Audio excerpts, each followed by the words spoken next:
ఏ happies బాబా వైద్యనాథ్ జ్యోతిర్లింగ దర్శనం చేసుకున్నాక గయాలో ఉన్న ముఖ్య ప్రదేశాలను చూడడానికి వెళ్తున్నాం. బాబా వైద్యనాథ్ నుంచి గయా 226 కిలోమీటర్ల దూరంలో ఉంది. గయాలో విష్ణుపాదం, మంగళగౌరి శక్తిపీఠం మరియు గయాకి 10 కిలోమీటర్ల దూరంలో గౌతమ పుత్రుడికి జ్ఞానోదయం కలిగిన ప్రదేశం కూడా ఉన్నాయి. మన భారతదేశంలో పితృకార్యాలకు గయా ఒక ప్రముఖ కేంద్రం. అసలు ఈ గయా ఎందుకు పితృకార్యాలకు అంత ప్రసిద్ధి చెందిందో ఇక్కడి ఆలయ సందర్శనలో చెబుతాను. ఇదే ఆంధ్ర ఆశ్రమం. ఇక్కడ మన తెలుగు వాళ్ళు చాలామంది ఈ ఆశ్రమంలోనే స్టే చేస్తారు. రోజుకి 500 నుంచి 900 ఛార్జ్ చేస్తారు. ఈ ఆశ్రమం గయాలో ఉన్న అన్ని ఆలయానికి మిడిల్లో ఉంటుంది. సో మేము కూడా ఇక్కడే స్టే చేసాం. నెక్స్ట్ ఫ్రెష్ అప్ అయి గయాలో అన్ని ప్రదేశాలు తిరిగి రావడానికి ఆటో మాట్లాడుకున్నాము. పర్ పర్సన్ 200 ఛార్జ్ చేశారు. గయాలో మొత్తం 3 ప్రదేశాల్లో పిండ ప్రదానం చేస్తారు. మొదటిది విష్ణుపాదం, రెండోది సీతాకుండ్, మూడోది అక్షయవటం. ఇప్పుడు మనం ఆ 3 ప్రదేశాల్లో ఒకటైన సీతాకుండ్కి వెళ్దాము.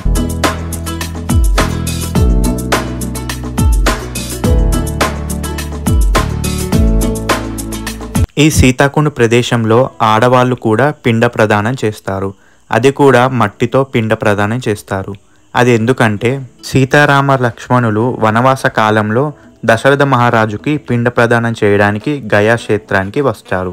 రామలక్ష్మణులు పిండ ప్రదానం చేయడానికి కావాల్సిన వస్తువులు తేవడానికి గ్రామంలోకి వెళ్తారట. ఆ సమయంలో సీతామాత ఈ ప్రదేశంలో ఫాల్గుని నదిలో స్నానం చేసి గౌరీదేవి తయారు చేయడం కోసం నదిలోని మట్టిని తీసుకొని ఉండగా చేసిందట.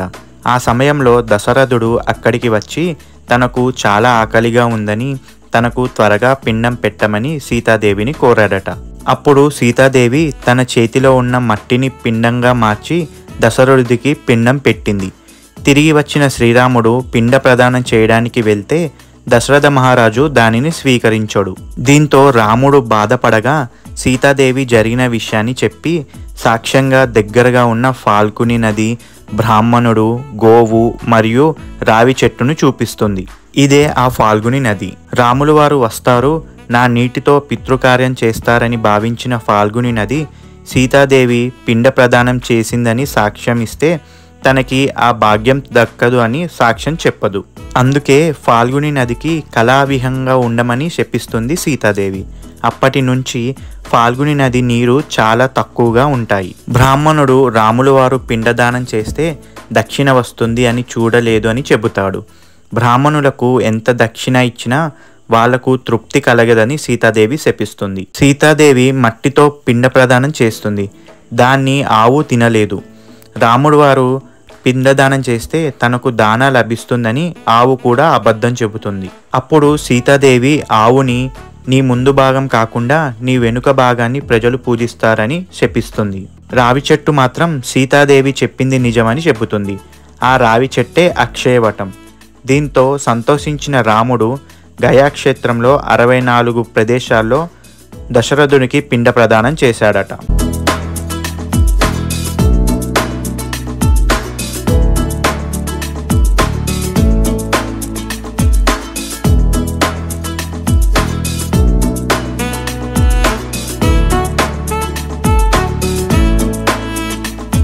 ఇదే ఫాల్గుని నదీ తీరం. ఇక్కడే పితృదేవతలకు పిండ కార్యాలు చేస్తారు. ఇదే ఆ సీతారామ లక్ష్మణులు వనవాస కాలంలో దశరథ మహారాజుకి పిండ ప్రదానం చేసిన చోటు.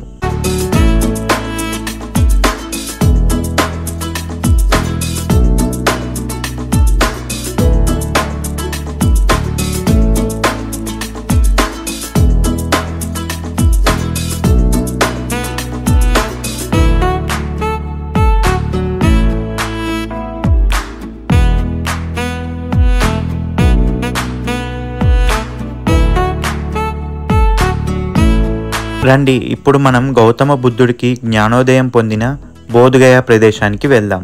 సీతాకుండ్ నుంచి బోధ్గయ ఆలయం 11 కిలోమీటర్లు ఉంటుంది. మీకు ఇందాక సీతాకుండ్ దగ్గర చెప్పాను కదా, సీతాదేవి ఫాల్గుని నదికి కళావిహీనంగా ఉండమని శపిస్తుందని. చూడండి, ఈ వర్షాకాలంలో కూడా నది ఎలా ఎండిపోయి ఉందో.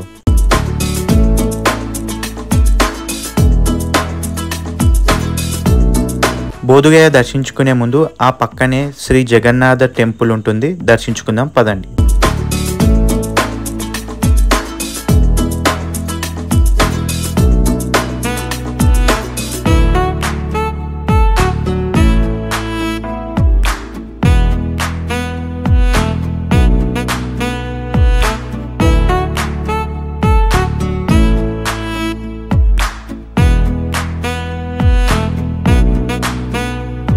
ఇదే ఆ మహావిష్ణువు జగన్నాథ రూపంలో బలరామ సుభద్రాదేవి సమేతమై దర్శనమిస్తున్నారు, దర్శించుకోండి.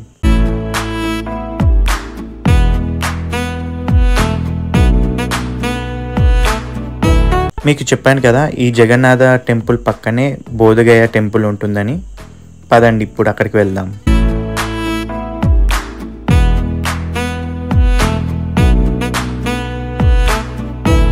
సిద్ధార్థుడికి జ్ఞానోదయం కలిగించి గౌతమ బుద్ధుడిగా మార్చిన పవిత్ర స్థలం ఇదే. గోపురం పైన కనిపిస్తున్న ఆ బంగారపు కలశాన్ని థాయిలాండ్ రాజు సమర్పించారంట.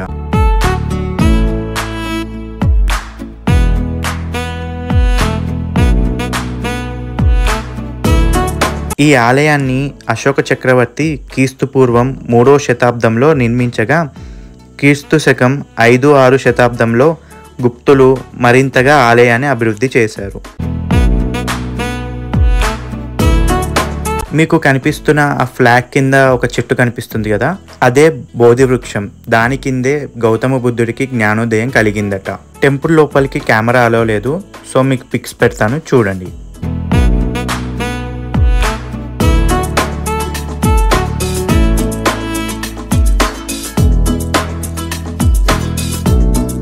ఇదే బోధి వృక్షం అంటే రావి చెట్టు. దీని కిందే గౌతమ బుద్ధుడికి జ్ఞానోదయం కలిగింది. రండి ఇప్పుడు మనం మంగళగౌరి శక్తిపీఠానికి వెళ్దాం. బోధగయ నుంచి మంగళగౌరి ఆలయం 12 కిలోమీటర్ల దూరంలో ఉంది.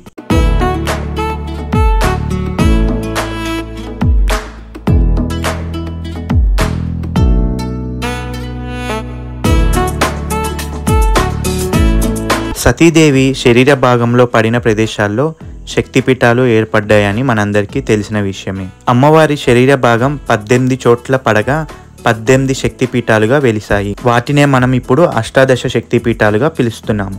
ఈ అష్టాదశ శక్తిపీఠాల్లోని 16వ శక్తిపీఠమే శ్రీ మంగళగౌరి శక్తిపీఠం.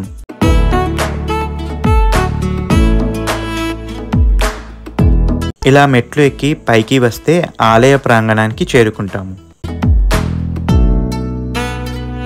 ఇదే శ్రీ మంగళగౌరి శక్తిపీఠం. ఈ ప్రదేశంలో సతీదేవి వక్షాలు పడ్డాయంట. ఇక్కడ అమ్మవారిని సర్వమంగళదేవి మరియు మంగళగౌరి అని పిలుస్తారు.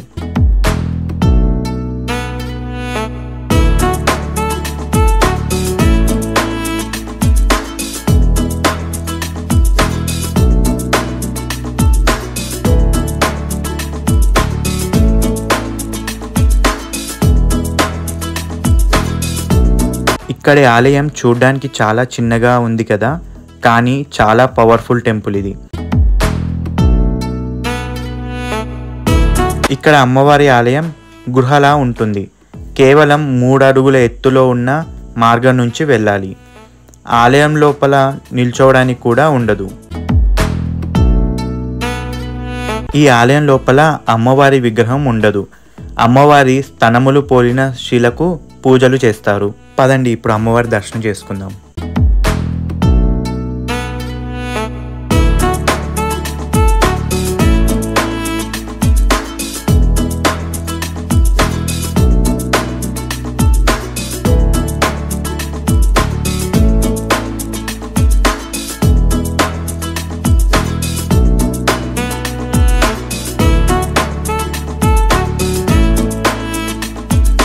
అమ్మవారిని దర్శించుకుని తర్వాత పక్కనే ఉన్న మహామంగళేశ్వర స్వామిని దర్శించుకుందాం పదండి. ఈ గయా ప్రదేశం ద్వాపర యుగం మరియు త్రేతాయుగంలో కూడా సంబంధం కలిగి ఉంది. ఈ ప్రదేశంలో శ్రీ మహావిష్ణువు అవతారాలైన రాముడు మరియు శ్రీకృష్ణుడు నడిచిన భూమి. అందుకే ఈ గయ చాలా పవిత్రమైన స్థలం. ఇప్పుడు మనం విష్ణు పాదంకి వెళ్దాం.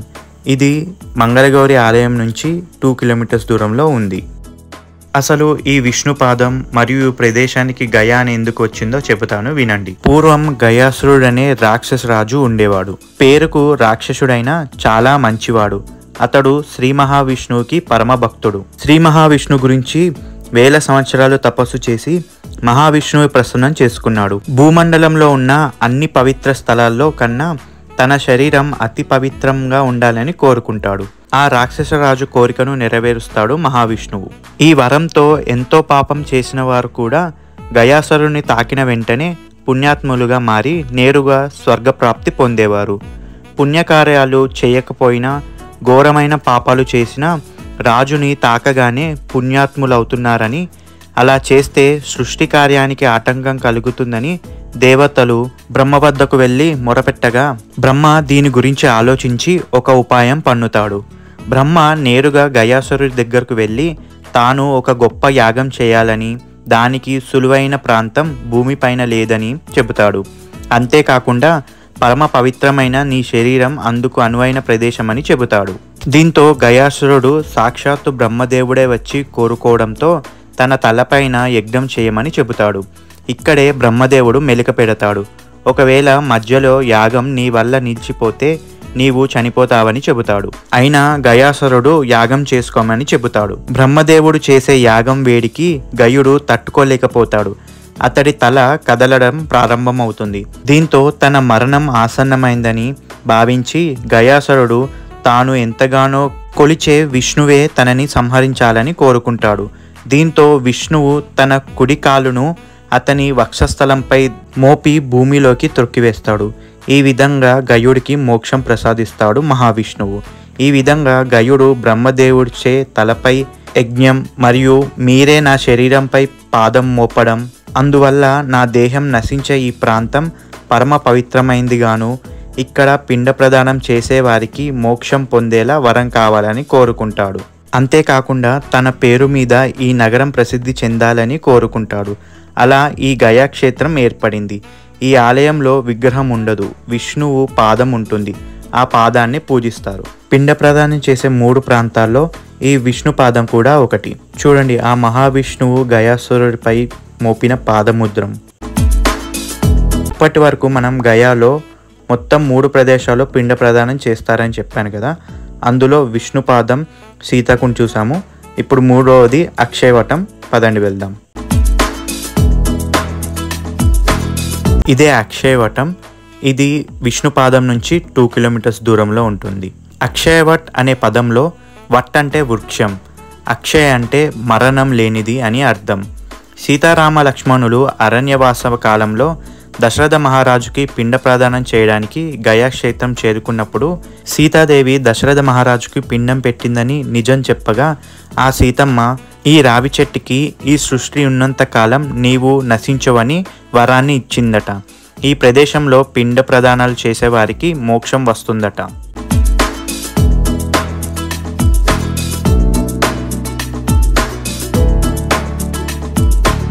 ప్రపంచం అంతం సమయంలో ఈ ప్రపంచమంతా నీటితో నిండిపోయినా ఈ చెట్టు యొక్క ఆకులు మాత్రం నీటిపైకి కనిపిస్తాయట.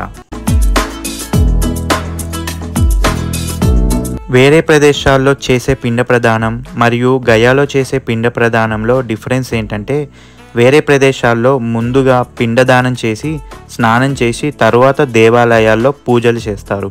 కానీ గయాలో ఆలయంలోని దేవుని పాదాలపైనే పిండ ప్రదానం చేస్తారు.